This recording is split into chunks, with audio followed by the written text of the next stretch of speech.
Hey folks, I recently set a new 10 to 60 speedrun world record in only 3 hours and 21 minutes using the new Dragonflight Chromie Time. Within this video, I'm going to show you the exact route that I used so you can run it for yourself.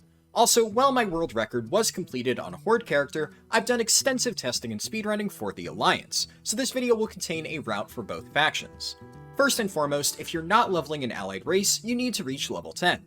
While every race will be presented with multiple options, I would always recommend choosing Exile's Reach. The other racial starting zones will either provide you with too little experience, or they'll lock you into a questline until well past the point where you've reached level 10. However, Exile's Reach was tailor-made by Blizzard to get your characters exactly from levels 1 to 10, and it also happens to be relatively easy to complete. If you're playing a Demon Hunter or a Death Knight, your only option will be to level through your class starting zones, and this will put you well past level 10 by the time you finish. Don't worry though, because my guide has been structured in such a way that you can jump straight into the level 10 section and not lose any time. Speaking of which, once you've reached level 10, you'll want to do a few quests to acquire a $1 Hearthstone. This only takes a few minutes, and you'll save a lot of time over the course of the 10 to 60 leveling process. To kick things off, you'll need to speak to Chromie and begin the Legion questline. If you're unsure where to find her, head to the Orgrimmar or Stormwind Embassy, depending on your faction, and look for a gnome sitting on a big hourglass. If you're Horde, you should now run outside of the Orgrimmar gates and talk to Holgar Stormax. Alliance players will head to the Stormwind docks and speak to Recruiter Lee. Each of these NPCs should have a dialogue option that starts with "I've heard this tale before," and you'll want to select it in order to skip the Broken Shore introduction. Once you've reached Dalaran, you can turn in the nearby quest to receive your Dalaran Hearthstone. From here, head to your faction's section of the city and take the portal back to Orgrimmar or Stormwind. It's worth noting that the process I just described is not needed if you're playing a Mage, Monk, Vulpera, Dark Iron Dwarf, or some combination of the two. Each of these classes and/or races have abilities which completely remove the need for a Dalaran Hearthstone. Lastly, if the Darkwind Fair happens to be active while you're leveling, this is the ideal time to swing by and grab your 10% experience buff. Now, you should be ready to start the route, but before we dive into that, I want to quickly touch upon a subject that is really important for both the Horde and Alliance. That being rare mobs. Throughout the 10 to 60 leveling route, you'll have the chance to encounter many different rares within the Cataclysm revamp zones. Each of these rares gives roughly a quest's worth of experience, so it can be extremely helpful to hunt for them while you're leveling. In order to help you find all of these rares, I've uploaded a companion video which goes over the location of every single rare that you might encounter while following the route, and you can find it linked in the video description below. That being said, the zones mentioned in my guide will still be faster than any alternatives even if you don't manage to find a single rare mob. First, I'll be discussing the Horde 10 to 25 route. Once you've reached the Orgrimmar portal room, take the portal to Silvermoon and then use the Orb of Translocation behind Lorthar Therin to reach Tirisfal Glades. From here, head to Silverpine Forest and begin the questline. This zone is deceptively efficient, as it has a lot of unskippable cutscenes which appear to make the whole questline take a really long time. That being said, the last 2/3 of Silverpine have incredible quest density and minimal travel time, so you'll very quickly catch up in experience. Midway through the questing experience, you'll get sent down to Gilneas. Don't panic, this is simply an extension of the Silverpine questline. Within the first area, you'll see a giant Eden named Korok the Colossus, and you should kill him in order to receive a hidden quest. From here, continue along the questline in Gilneas until you get returned to Silverpine. Around this point, you should hit level 20.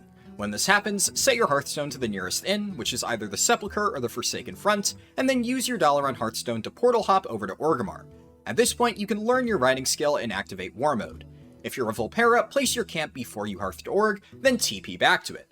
As previously mentioned, mages or monks can use portals or Zen Pilgrimage, respectively, as a replacement for the Dalaran Hearthstone. Towards the end of the zone, you'll reach the quest Sowing Discord, which tasks you with killing a camp full of elite dwarves. It can be fairly difficult to solo these mobs, as their auto attacks hit extremely hard. If you find yourself struggling with this quest, I'd recommend dragging the mobs over to Lord Godfrey and waiting for him and the other NPCs to whittle the dwarves down. Immediately afterwards, you should kill one of the nearby crocodiles as it begins a hidden quest. Once you've completed this quest, you can abandon Silverpine Forest and move along to Hillsbrad Foothills. The final 2 quests in Silverpine are full of unskippable RP, so they're not worth completing. For Alliance players, you'll want to start by heading towards the Stormwind Flightmaster, which is located in the southeastern corner of the Trade District. Use the toy Scouting Map to modernize the provisioning of the Eastern Kingdoms, which unlocks all of the major flight points across the continent. If you don't have this toy, you can unlock it permanently from the Heirloom vendor for 5k gold. Talk to the Stormwind Flightmaster and fly to Eastvale Logging Camp in Elwyn Forest. From here, walk to Tower Watch, which can be found just past the border to Redridge Mountains, and begin the questline.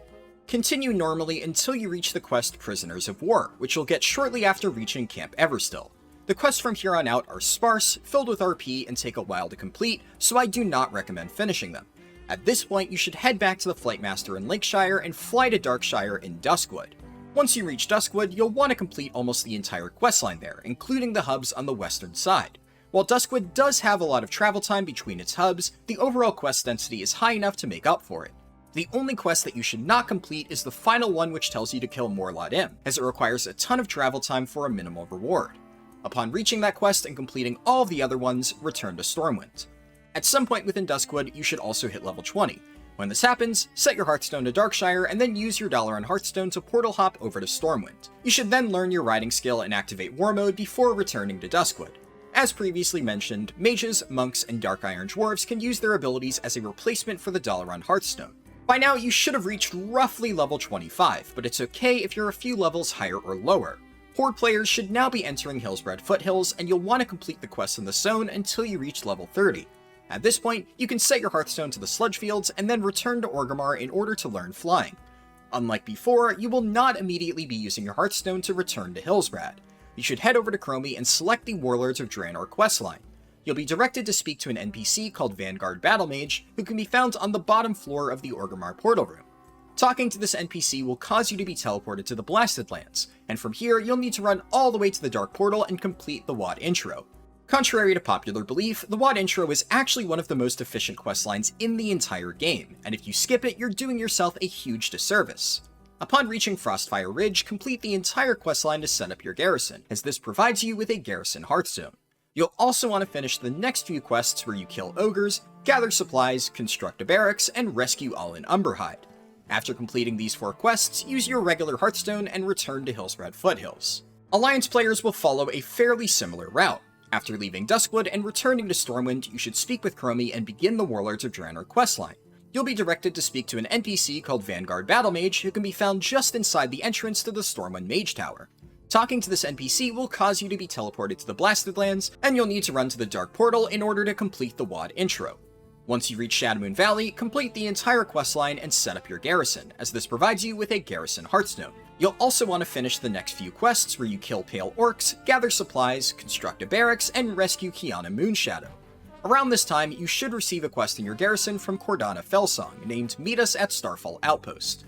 Complete this entire chain up until the quests Soul Shards of Summoning and Cleaning Up Golvar, as things slow down immensely from that point onwards. You should now fly south and complete the Bloodthorn Cave bonus objective, along with the nearby quest A Matter of Life and Death. Once this is done, fly further south to just outside the entrance of Spires of Arak, where you'll complete the Zorkra's Fall bonus objective in Talador. You'll now want to enter Spires and begin the questline there. You're going to be questing here until you reach level 35, at which point you should finish up your remaining quests and immediately return to Stormwind. The reason for this is because Spires of Arak is a peculiar zone, because while it does have fairly high quest density early on, it falls off significantly towards the end. After you reach Southport, you can construct the Stocktrin Brewery, which gives you a 20% increased experience buff within Spires of Arak, as well as a localized Hearthstone ability on a separate cooldown. While this buff is nice to have, it's nowhere near as impactful as many people seem to think it is. By the time you get this 20% XP buff, you've already completed most of the efficient quests in the zone, so it doesn't end up helping you that much. While you quest, keep an eye out for treasures called Offering to the Raven Mother. These give rested experience on top of the normal pickup XP, so they're extremely efficient. You'll also want to pick up the Wanted quests from a poster within the Stocktrin Brewery, as they give great experience and can usually be completed alongside other quests. As previously mentioned, when you hit level 35, you should abandon Spires and return to Stormwind. The next section of this guide will cover levels 35 to 45, but if you're a monk, you should complete the entire Peak of Serenity questline at this point. These quests are really easy to complete and give fantastic experience, which is one of the reasons why Monk is the best leveling class in the game. Horde players should have just returned to Hillsbrad Foothills, and you'll pick up the questline exactly where you left off. While completing quests within South Shore, run east along the shoreline until you find an area filled with Naga. Killing one of the Naga will give you a secret quest which tasks you with killing 15 more. Once you reach level 40, set your Hearthstone to Terran Mill and return to Orgrimmar in order to learn Master Riding. You can then immediately hearth back to Hillsbrad and continue questing until you've completed the entire zone. The only two quests you'll be avoiding are Stag Witches and a Haunting in Hillsbrad. The former is an RNG nightmare, as you'll rarely be able to get the quest items to drop without wasting a lot of time. The latter is a quest chain that's fairly isolated in the southeastern corner of the zone, so it tends to be a waste of time to complete it. It's worth noting that some quests in Hillsbrad, such as Yetimus the Yeti Lord or the Durnhold Challenge, are elites which are designed for a group of players.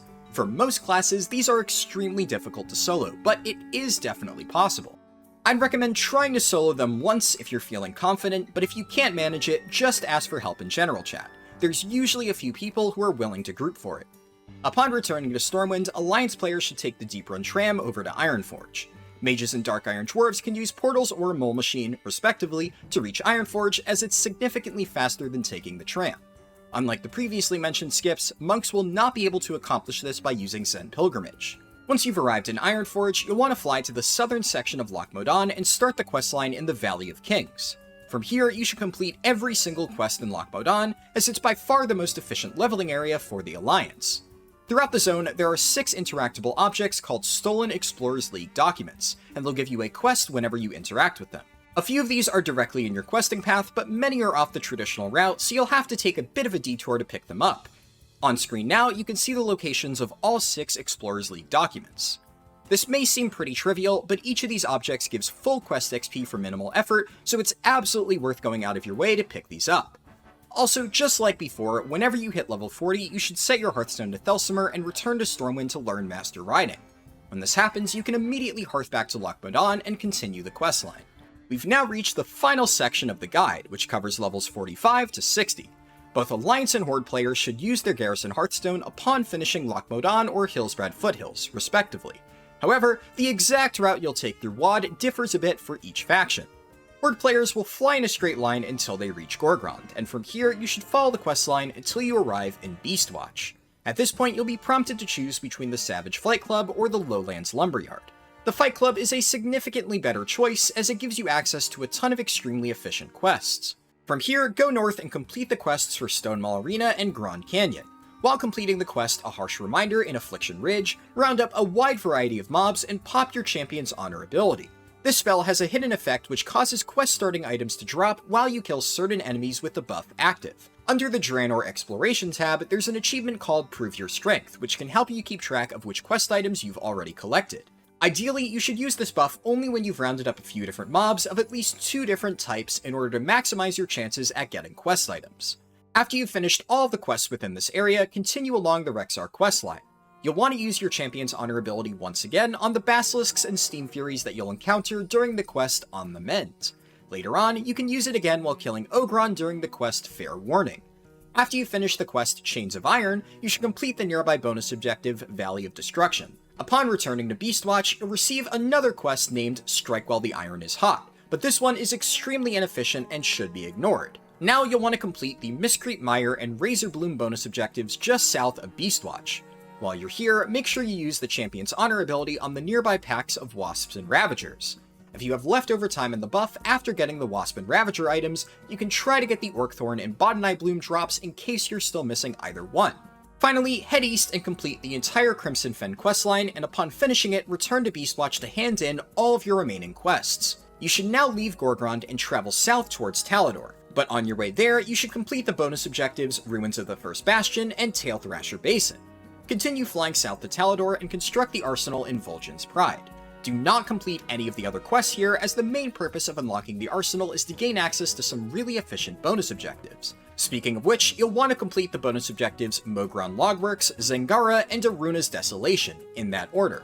After picking up the nearby treasures, head even further to the south and complete the Zorkra's Fall bonus objective. From here, head to Spires of Arak and progress through the questline until you reach level 60. As previously mentioned, Alliance players should use their Garrison Hearthstone to return to WoD. From here, fly west to Talador and complete the Aruna's Desolation bonus objective. You can then head north until you reach Fort Rin, and you'll want to construct the Artillery Tower to unlock the Zangara bonus objective. Ignore all of the remaining quests in Fort Rin and head east to complete the bonus objective. When it's done, fly north into Gorgrond and complete 2 more bonus objectives, Tail Thrasher Basin and Ruins of the First Bastion. Once they're complete, you can head to the eastern section of the zone and start the questline. Continue along until you reach High Pass, and at this point, you'll be prompted to choose between the Sparring Ring or the Logging Camp. The The Sparring Ring is a significantly better choice as it gives you access to a ton of extremely efficient quests. From here, you'll head to Affliction Ridge and follow the exact same path as the aforementioned Horde route. At some point along the way, you should hit level 60. Now that you've finished leveling in Chromie Time, you'll need to get from levels 60 to 70 in the Dragon Isles. If you want to learn more about the fastest 60 to 70 route in Dragonflight, you can check out my guide, which is shown on screen now.